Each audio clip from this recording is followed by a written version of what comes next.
हमने कभी किसी का कुछ बुरा नहीं किया, फिर भी हमारे साथ ही ऐसा क्यों हो रहा है? इसी को तो काल चक्र कहते हैं सर। और आप ही तो हमें समझाते थे कि हर समय एक जैसा नहीं होता है।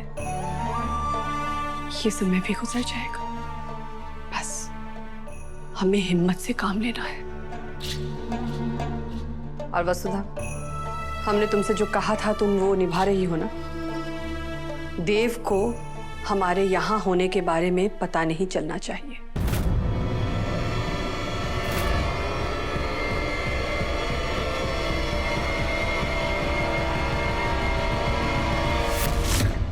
वसुधा, हमने तुम पर भरोसा करके गलती कर दी। चंदा, चंदा, इसमें वसु की कोई गलती नहीं है।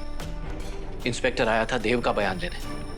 हम सब तो बहुत सावधान थे, लेकिन जानबूझकर या अनजाने में सारिका ने देव के सामने सब बोल दिया। ये सही नहीं हुआ सा, ये बहुत गलत हुआ। अब देव 2 पल के लिए भी हॉस्पिटल में नहीं रुकेगा। वो सीधे अपनी मासा के पास आएगा और हमें यहाँ से निकालने की कोशिश करेगा। आप लोग वहाँ जाइए और संभालिए उसे। चलिए, मुलाकात का समय समाप्त हुआ। एक मिनट। इंस्पेक्टर साहब, आप तो चंद्रिका को अच्छी तरह से जानते हैं और ये भी जानते हैं कि वो कानून को कभी अपने हाथों में नहीं लेगी। इसीलिए कानून का सहयोग करने के लिए वो खुद चलकर यहाँ तक आई है। बस एक और मेहरबानी कर दीजिए। सोमवार को कोर्ट खुलेगा तो मैं बेल दिलवाकर पूरे सम्मान के साथ चंद्रिका को यहाँ से ले जाऊंगा। लेकिन तब तक 2 दिन के लिए आप चंद्रिका को घर का खाना अलाउ करेंगे प्लीज? सॉरी प्रभात जी, इसकी परमिशन नहीं मिल सकती।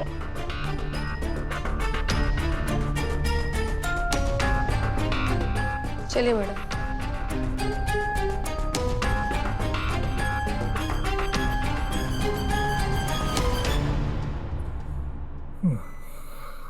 आजा।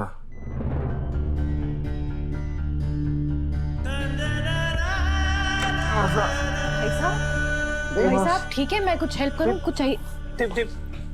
आराम कीजिए ना प्लीज, आप आराम कीजिए। वसु कहाँ है दिव्या? वो वसु पापा सा के साथ पुलिस स्टेशन गई है। इसका मतलब मासा को बेल मिल गई, इसलिए वसु और पापा सा उन्हें लाने गए हैं ना? भाई साहब एक्चुअली वीकेंड है ना, इसलिए कोर्ट ने मासा की बेल की परमिशन नहीं दी। हो जाएगा, आप चिंता मत कीजिए। क्या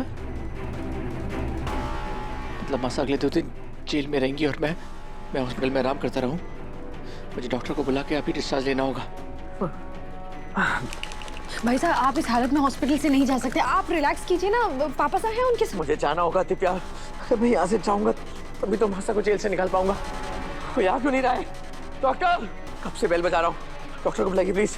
ओके, मैं बुलाता हूँ। भाई साहब हम डॉक्टर को बुलाते हैं, आप बस प्लीज लेट जाइए ना। 1 मिनट अभी। डॉक्टर, मैं भी डॉक्टर ने बुला कर लाती हूँ। हाँ,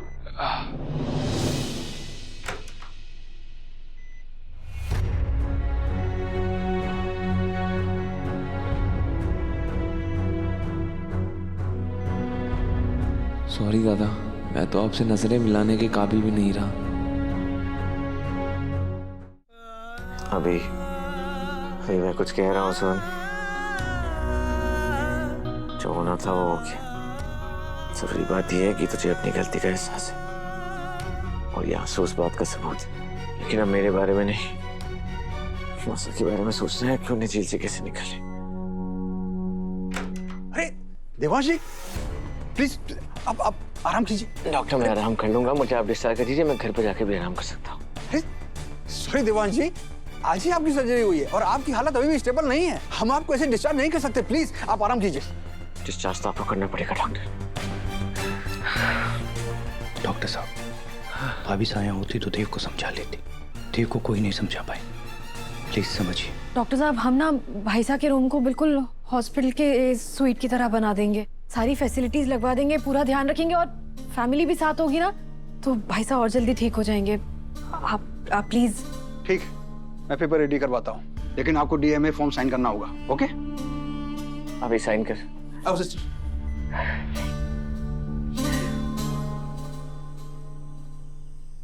बड़े हुकुम, देवी हुकुम तो होटल और ढाबे का खाना तक नहीं खाती। यहाँ 2 दिन जेल में भूखे रहेंगी के? मैं दोबारा दरोगा जी से बात करती हूँ ना, क्या पता वो हमें घर का खाना लाने की इजाजत देते। मैं भी बात करके आती हूँ।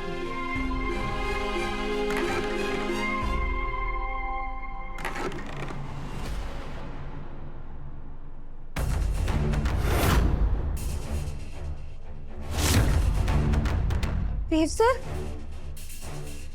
देव?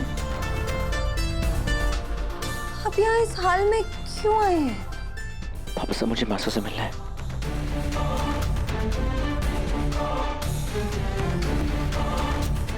एक्सक्यूज मी इंस्पेक्टर, क्या देव अपनी मासा से कुछ देर के लिए मिल सकता है?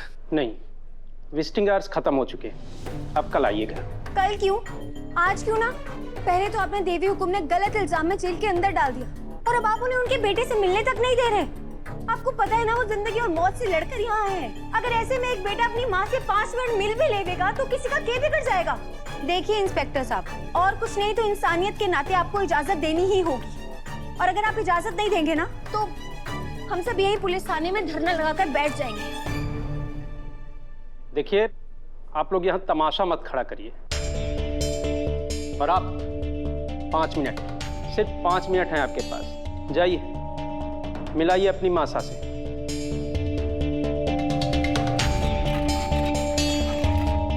पता नहीं हमारा देव कैसा होगा।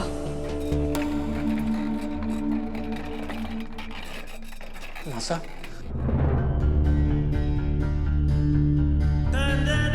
देव? देव, तुम यहाँ इस हालत में? तुम ठीक तो हो ना बेटा? मैं ठीक हूँ मासा, बाकी सब ठीक कर दूंगा, आप चिंता मत कीजिए। आपको जेल में नहीं रहने दूंगा।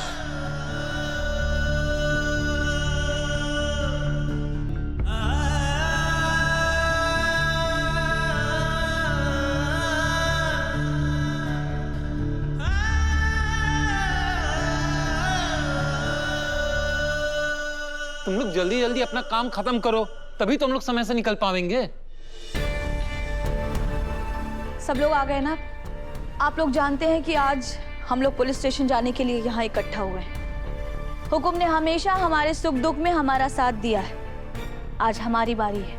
आज हम हुकुम से मिलेंगे और उनसे साफ साफ कह देंगे कि उन पर लगाए गए हर झूठे इल्जामों के खिलाफ हम लड़ेंगे। उन्हें जेल से बाहर निकालने के लिए जो बन पड़े सब करेंगे। चलिए अब। अरे अरे अरे अरे, नौकरों की टोली कहाँ चली? ड्राइवर साहब, मैं कुछ पूछ रही हूँ, कारवा कहाँ चला? छोटी भाभी, हम सब पुलिस स्टेशन जा रहे हैं हुकुम से मिलने। वाह वाह वाह वाह वाह वाह, काम चोरी की के तरकीब ढूंढ निकाली है। हाँ? अगर तुम सब लोग थाने चले जाओगे तो फिर घर का काम कौन करेगा? मैं। छोटी भाभी, इन सब ने अपना अपना काम निपटा लिया है, आपको किसी भी तरह की दिक्कत नहीं होगी। यो फैसला घर की नौकरानी ना, घर की मालकिन करेगी, समझी?